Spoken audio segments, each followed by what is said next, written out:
Hello, good morning dear students. पिछले lecture में हमने पढ़ा था, हम पढ़ रहे थे फ्री ट्रेड एंड प्रोटेक्शन के बारे में। तो हमने पढ़ लिया था भाई आपका जो फ्री ट्रेड है वो क्या होता है और प्रोटेक्शन पॉलिसीज़ क्या होती है। कोई भी जो गवर्नमेंट होती है वो इंटरनेशनल ट्रेड से रिलेटेड जो भी पॉलिसी बनाती है उसको हम क्या कहते हैं, इंटरनेशनल और ट्रेड पॉलिसीज़ कहते हैं।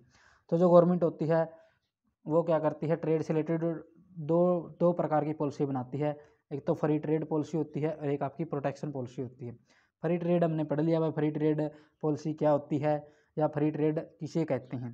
फिर हमने देखा था भाई फ्री ट्रेड के बारे में जो आपके अलग अलग जो अर्थशास्त्री हैं, कुछ अर्थशास्त्रियों जैसे एडम स्मिथ और जेस मिल थे, उन्होंने फ्री ट्रेड के फेवर में अपने तर्क दिए थे, इनके पक्ष में अपने तर्क दिए थे।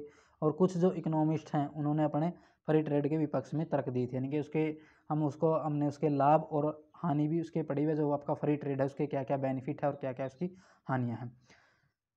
नेक्स्ट उसी टॉपिक को कंटिन्यू करते हुए हम देखते हैं जो आपकी नेक्स्ट जो आपका टॉपिक है वो क्या आपका संरक्षण की स्थिति या द केस फॉर प्रोटेक्शन, या इसको हम बोल सकते हैं प्रोटेक्शन पॉलिसी या प्रोटेक्शन क्या होता है।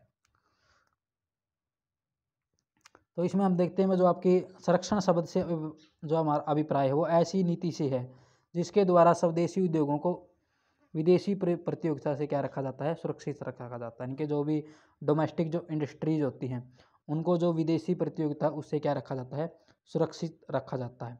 इसका लक्ष्य निम्न कीमतों वाली वस्तुओं के आयात पर क्या है, प्रतिबंध लगाना होता है। यानी कि जो जिन वस्तुओं की कीमत कम होती है उनके आयात पर प्रतिबंध लगाना इसका मुख्य उद्देश्य होता है, जिससे ऊंची कीमत वाली वस्तुओं को उत्पादित करने वाले स्वदेशी उद्योगों को प्रोत्साहित किया जा सके।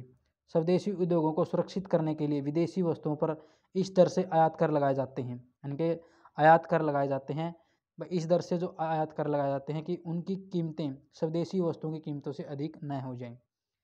यदि इन्हें कोटा प्रणाली द्वारा सुरक्षित किया जाता है या अन्य गैर प्रशुल्क प्रतिबंध लगाए जाते हैं जिसके कारण सस्ती विदेशी वस्तुओं का आयात कठिन या असंभव हो जाता है, या स्वदेशी वस्तुओं की वित्तीय सहायता दी जाती है। इनके जो भी आपकी स्वदेशी जो उद्योग होते हैं उनको सब्सिडीज दी जाती है जिससे वो सस्ती वस्तुओं में प्रतियोगिता कर सके, कंपटीशन कर सके। संरक्षण की नीति स्वतंत्र व्यापार की नीति से बिल्कुल डिफरेंट है, भिन्न है। स्वतंत्र व्यापार में सरकार अंतर्राष्ट्रीय व्यापार में किसी प्रकार का हस्तक्षेप नहीं करती, परंतु संरक्षण की नीति में सरकार कई आर्थिक और अनार्थिक उद्देश्यों को प्राप्त करने के लिए अंतर्राष्ट्रीय व्यापार में हस्तक्षेप करती है। सरकार अंतर्राष्ट्रीय व्यापार में कई प्रकार के प्रतिबंध लगाती है, कई वस्तुओं के निर्यात को प्रोत्साहन देती है, इसके विपरीत कई वस्तुओं के आयात को हतोत्साहित करती है। जो हम देखते हैं आधुनिक संरक्षण सिद्धांत की जो पहली व्याख्या थी, संरक्षण के सिद्धांत की जो सबसे पहले व्याख्या की थी वो अमेरिकन अर्थशास्त्री अलेक्जेंडर हैमिल्टन ने की थी 1991 में। अपनी जो प्रसिद्ध पुस्तक थी उसकी report on the subject of manufactures में इससे सबसे पहले इसकी व्याख्या की थी, जिसे हाउस ऑफ रिप्रेजेंटेटिव में क्या किया था, प्रस्तुत किया गया था। कोई भी इसकी अगर डेफिनेशन दे रखी है अलग अलग, जैसे डेफिनेशन में हम देखते हैं भाई प्रोफेसर एनातोल मुराद के अकॉर्डिंग अंतर्राष्ट्रीय हितों की रक्षा के लिए अंतर्राष्ट्रीय व्यापार पर प्रतिबंध लगाने की नीति को संरक्षण नीति कहते हैं। यानी कि इंटरनेशनल जो आपके हित होते हैं उनकी रक्षा के लिए अंतर्राष्ट्रीय व्यापार पर प्रतिबंध लगाने की नीति को संरक्षण नीति कहा जाता है। तो अब हम देखते हैं जो जब पीछे भी जैसे हमने किया था जो इसके सबसे पहले हम देखते हैं जो प्रोटेक्शन की जो पॉलिसी गवर्नमेंट के द्वारा अपनाई जाती है तो उसके पक्ष में क्या क्या तर्क दिए जा सकते हैं और उसके विपक्ष में क्या क्या तर्क दिए जा सकते हैं। सबसे पहले हम देखते हैं संरक्षण के पक्ष में क्या क्या तर्क हैं। जो आपके प्रोफेसर हैवलर थे उन्होंने इसके जो आपके पक्ष में तर्क दिए उनको 2 टाइप्स में डिवाइड किया, एक तो आपके आर्थिक पक्ष है और एक आपके गैर आर्थिक पक्ष है। सबसे पहले हम देखते हैं आर्थिक पक्ष किस प्रकार से, यानी कि इसके पक्ष में क्या क्या जो प्रोटेक्शन की जो पॉलिसी अपनाई जाती है उसके पक्ष में क्या क्या आर्गूमेंट दिए जा सकते हैं। सबसे पहले इसके अंदर हम देखते हैं आर्थिक जो इकोनॉमिक जो आर्गूमेंट्स होते हैं। फर्स्ट इसमें सबसे पहले आपका है व्यापार की शर्तें तर्क। व्यापार की शर्तें तर्क देश के भुगतान संतुलन के असंतुलन को ठीक करने हेतु, जब किसी भी देश का जो भुगतान संतुलन है वो डिसइक्विलिब्रियम हो जाता है तो उसके ठीक करने हेतु व्यापार की शर्तों का तर्क दिया जाता है। इस तर्क के अनुसार आयातों पर प्रशुल्क लगाने से उस दर में सुधार होता है जिस पर देश के निर्यातों का आयातों से विनिमय किया जाता है। प्रशुल्क के लगने से व्यापार की शर्तों में सुधार इस कारण होता है कि इस कारण होता है क्योंकि विदेशी निर्यातकों को प्रशुल्क का एक भाग देने के लिए विवश किया जा सकता है। एक देश किस सीमा तक आयात प्रशुल्क अपने व्यापार की शर्तें में सुधार ला सकता है, यह स्वदेश तथा विदेश की मांग तथा पूर्ति की सापेक्षिक लोच पर क्या करता है, निर्भर करता है। नेक्स्ट इसके अंदर आता है मोल भाव तर्क। तर्क दिया जाता है कि अन्य देशों के साथ व्यापार वार्ता में मोल भाव करने के लिए प्रशुल्क लगाना जरूरी है। ऐसा लगता तो ठीक है, किंतु निर्धन देश धनी देशों के साथ सौदाबाजी करते समय अपने आप को निस्सहाय स्थिति में पाते हैं। नेक्स्ट इसके अंदर आपका माल को विदेशों में सस्ते दामों पर बेचने के विरुद्ध तर्क। विदेशों में सस्ते दामों पर माल फेंकने के विरुद्ध भी संरक्षण का तर्क दिया जाता है। इस क्रिया द्वारा विदेशी बाजारों में सस्ती वस्तुओं की बाढ़ आ जाती है, अतः ऐसे माल से प्रतियोगिता करने वाली फर्में बर्बाद हो जाती है। इन फर्मों की सुरक्षा के लिए ऊंचे आयात कर अनिवार्य बन जाते हैं। इन करों के फलस्वरूप आयातित देशों में वस्तुओं के दाम बढ़ जाते हैं तथा राशि पतन का डर क्या हो जाता है, दूर हो जाता है। फिर नेक्स्ट इसके अंदर आता है विविधीकरण तर्क। इसका अर्थ है कि अर्थव्यवस्था का संतुलित विकास होना चाहिए, जिससे अर्थव्यवस्था के सभी क्षेत्रों का साथ साथ विकास हो सके। इस प्रयोजन के लिए जरूरी है कि कृषि तथा विनिर्माण उद्योगों को विदेशी प्रतियोगिता से सुरक्षित रखा जाए। शिशु उद्योग तर्क। यह तर्क सन 1970 में अमेरिकी जो अर्थशास्त्री थे अलेक्जेंडर हैमिल्टन ने दिया था और इसे 1885 में लोकप्रिय बनाने में फ्रेडरिक लिस्ट का बड़ा योगदान है। तर्क के अनुसार यदि उद्योगों को उनके सैसों काल में सुव्यवस्थित विदेशी उत्पादकों से बचाया या सुरक्षित नहीं किया गया तो वह न तो विकसित हो पाएंगे और न ही कोई तुलनात्मक लागत लाभ प्राप्त कर सकेंगे। अतः इन उद्योगों को हर प्रकार की सुविधा देकर सुरक्षित किया जाता है। नेक्स्ट इसके अंदर आता है आपका सामाजिक महत्व की अवस्था या सामाजिक महत्व अथवा आधारभूत उद्योग तर्क। सामाजिक महत्व के उद्योगों जैसे कृषि अथवा आधारभूत उद्योग जैसे लोहा तथा इस्पात, भारी रसायन, मशीनें बेचने वाले उद्योग, भारी विद्युत सामग्री उद्योग इत्यादि को संरक्षण दिया जाना चाहिए। नेक्स्ट इसके अंदर आता है रोजगार संबंधी तर्क। देश में रोजगार के अवसर बढ़ाने के लिए भी संरक्षण की नीति का समर्थन किया जाता है। आयात पर शुल्क लगाने से आयातों में कमी आती है तथा आयात प्रतिस्थापन उद्योगों को बढ़ावा मिलता है, जिससे रोजगार में क्या होती है, वृद्धि होती है। व्यापार संतुलन तर्क। इस तर्क के अनुसार एक देश को आयात पर शुल्क इसलिए लगाने चाहिए जिससे आयातों की तुलना में निर्यातों का अधिक्य हो। इस अधिक्य के कारण देश को सोना प्राप्त होगा, किंतु यह विचार सही नहीं है, क्योंकि यदि सभी देश इसका पालन करने लगे तो किसी भी प्रकार का कोई लाभ प्राप्त नहीं होगा। ऊंची मजदूरी वाली घरेलू वस्तुएं तर्क।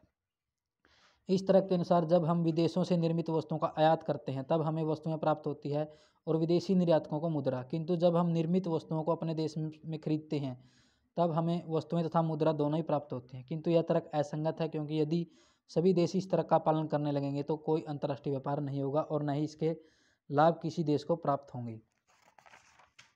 नेक्स्ट इसके अंदर आता है स्वदेशी बाजार के विस्तार का तर्क।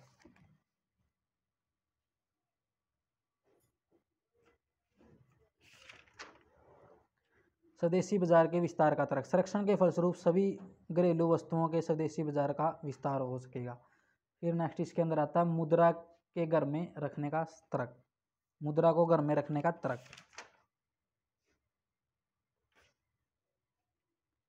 नेक्स्ट हम देखते हैं उत्पादन लागतों को समान करने का तर्क। संरक्षण के इस तर्क के अनुसार घरेलू तथा विदेशी वस्तुओं की उत्पादन लागत समान हो जाती है। आत्मनिर्भरता का तर्क।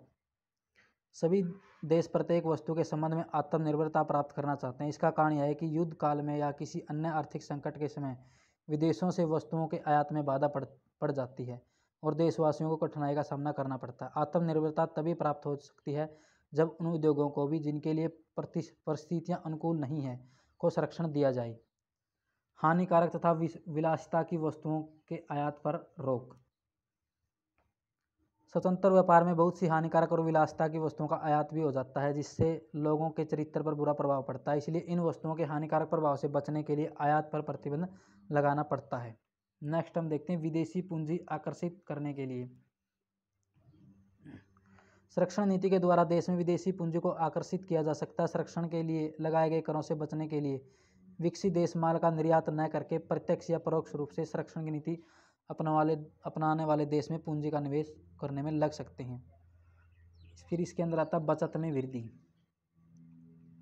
संरक्षण नीति का समर्थन इस आधार पर भी किया जा सकता है कि इससे बचत को प्रोत्साहन मिलता है। जब विदेशी वस्तुओं के आयात पर ऊंचे कर लगा दिए जाते हैं तो आयातित वस्तुएं महंगी हो जाती हैं। इसके फलस्वरूप दिखावे तथा शान शौकत की आयातित वस्तुओं पर किया जाने वाला उपभोग व्यय कम हो जाता है और बचत में वृद्धि होती है। ये तो थे इसके जो आर्थिक पक्ष थे। अब हम देखते हैं गैर जो आर्थिक पक्ष हैं, इनके नॉन इकोनॉमिक जो आर्गूमेंट्स है इससे रिलेटेड। सबसे पहले इसके अंदर हम देखते हैं सुरक्षा तर्क। सुरक्षा के दृष्टिकोण से भी उद्योगों को संरक्षणता प्रदान करने की नीति अपनानी चाहिए। यदि एक देश अपनी औद्योगिक तथा कृषि संबंधी वस्तुओं के लिए अन्य देशों पर आश्रित रहेगा तो युद्ध के समय ऐसी निर्भरता राष्ट्रीय हित के लिए बहुत हानिकारक हो सकती है। फिर आता है परिरक्षण तर्क। राष्ट्र तथा जनसंख्या के निश्चित वर्गों अथवा निश्चित धंधों के विशेष अभिलक्षणों को सुरक्षित करने के लिए भी संरक्षण की नीति का समर्थन किया जाता है। नेक्स्ट इसके अंदर आता है राष्ट्रीयता तर्क। संसार के अधिकतर देशों के लोग अपने देश में निर्मित वस्तुओं का उपभोग करना चाहते हैं। भारत जैसे पिछड़े हुए देशों में लंबी दास्ता के कारण भी यह मनोवृत्ति बन गई है कि स्वदेशी माल घटिया होता है और विदेशी माल बढ़िया होता है। इस प्रवृत्ति को दूर करने के लिए स्वदेशी की भावना को जागृत किया जा सकता है। कम विकसित देशों में अगर हम देखें तो कम विकसित देशों में संरक्षण के पक्ष में 4 तर्क दिए जा सकते हैं। कम विकसित देशों को अंतर्राष्ट्रीय व्यापार के लाभों से अधिक बड़ा लाभ प्राप्त हो सकता है। कम विकसित देश पूंजी निर्माण की दर में वृद्धि करने में समर्थ होगा। उद्योगीकरण को इन देशों में बढ़ावा देने के लिए संरक्षण की नीति सहायक सिद्ध हो सकती है। संरक्षण से न केवल बेरोजगारी दूर होगी अपितु भुगतान जो आपका बैलेंस ऑफ पेमेंट है वो भी क्या हुआ इक्विलिब्रियम में बना रहेगा। ये तो थे इसके पक्ष में तर्क। अब हम देखते हैं जो संरक्षण की जो पॉलिसी अपनाई जाती है, प्रोटेक्शन जो पॉलिसी बनाई जाती है, उसके जो विपक्ष में क्या क्या तर्क दिए जा सकते हैं, यानी उसके क्या क्या हानि क्या क्या हो सकती है किसी भी देश को अगर वो प्रोटेक्शन पॉलिसी अपनाता है। तो सबसे पहले इसके अंदर हम देखते हैं जो आपकी संरक्षण नीति विदेशी आर्थिक नीति का आदर्श नहीं है। जहाँ इतने लाभ हैं वहीं इसकी कुछ हानियाँ भी हैं। सबसे पहले हम देखते हैं अधिकतम सामाजिक उत्पादन में बाधा। संरक्षण की नीति में लगाए गए प्रतिबंधों के कारण उत्पादन साधनों की गतिशीलता तथा अंतर्राष्ट्रीय श्रम विभाजन में कठिनाइयाँ आती हैं। इस कारण साधनों का पूर्ण उपयोग तथा श्रम विभाजन के लाभ प्राप्त करना असंभव हो जाता है। इसका स्वाभाविक परिणाम यह होता है कि साधनों के वितरण में असंतुलन उत्पन्न हो जाता है तथा सामाजिक जो उत्पादन है वो कम हो जाता है। उपभोक्ताओं को हानि। संरक्षण नीति के अनुसार लगाए गए आयात करों के परिणाम स्वरूप आयात वस्तुओं के मूल्य उतने ही बढ़ जाते हैं जितने की कर लगाए जाते हैं। इसलिए उपभोक्ताओं को महंगी वस्तुएं खरीदनी पड़ती है। इसके अतिरिक्त यदि आयातों पर पूर्ण प्रतिबंध लगा दिया जाए तो उपभोक्ताओं को देश के अंदर बनी हुई घटिया किस्म की वस्तुएं महंगी खरीदनी पड़ेगी। तो इससे उपभोक्ताओं क्या होगी, हानि होगी। साधनों का अनार्थिक उपयोग।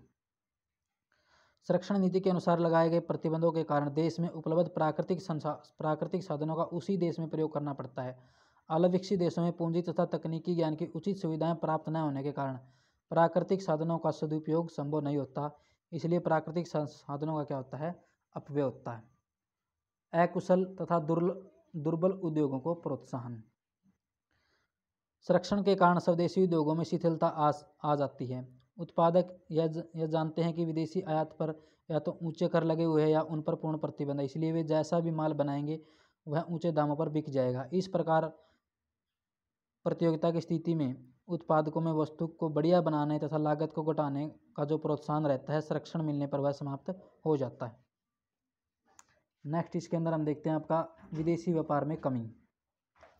संरक्षण नीति में आयातों पर प्रतिबंध लगा दिए जाने या ऊंचे कर लगा दिए जाते हैं। इस स्वाभाविक परिणाम होता है कि आयात क्या हो जाते हैं, कम हो जाते हैं। आयातों के कम होने पर निर्यात भी कम हो जाते हैं। इस प्रकार संरक्षण की स्थिति में विदेशी व्यापार में पर्याप्त मात्रा में कमी आ जाती है।